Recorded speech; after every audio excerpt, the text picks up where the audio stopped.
The New Orleans Saints travel to New York on Sunday to face the Jets. New Orleans is a 6-point favorite on BETDAQ. 45.5 is the total in this game.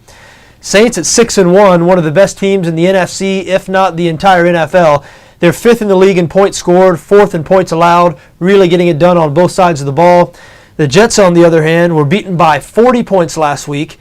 They're 27th in the NFL in points scored, only averaging 17.9 points per game. 23rd in points allowed. Their rookie quarterback, Geno Smith, has turned the ball over 16 times in just 8 career starts. And yet, New Orleans only a 6-point favorite in this game. This line, all kinds of suspicious. This is one of those games where if we were betting this game blind, if we had not seen either one of these teams play, and we just looked at the line and the betting patterns, we would say the Jets are the right side, the so-called sharp side. And normally in situations like this, when the public is all on the predictable side, which they are in this game, public all over the New Orleans Saints all week, it's enough to keep me away from the game or even put me on the other side, the so-called sharp side. However, here, I don't know if I'm going to be able to turn away from the Saints because they seem to be so much better than the New York Jets. As we mentioned, Geno Smith, 16 turnovers this year. The Jets' offense is terrible. New Orleans has been playing very well on the defensive side of the ball, only allowing 17 points per game. We know about the difference between these two offenses. We don't have to spend too much time on that.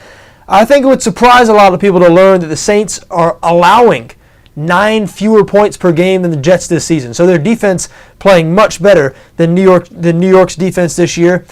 And I know the New Orleans offense isn't quite as good away from home as they are in the Superdome. They actually average 60 fewer pass yards per game away from home, but they're still pretty good. They still average 270 pass yards per game away from home. They're just so good in the Superdome, they take it to another level. That Saints offense, incredibly reliable, unless we hear some last-minute injury news on Marcus Colston and Jimmy Graham. They're both listed as questionable for this game, but we do expect them both to play.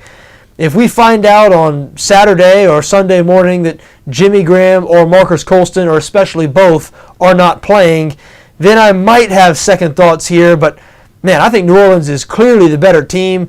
Even though it is the public side and even though this line feels very, very suspicious, I'm going to go with it. I'm going to go with the Saints -6 in this game.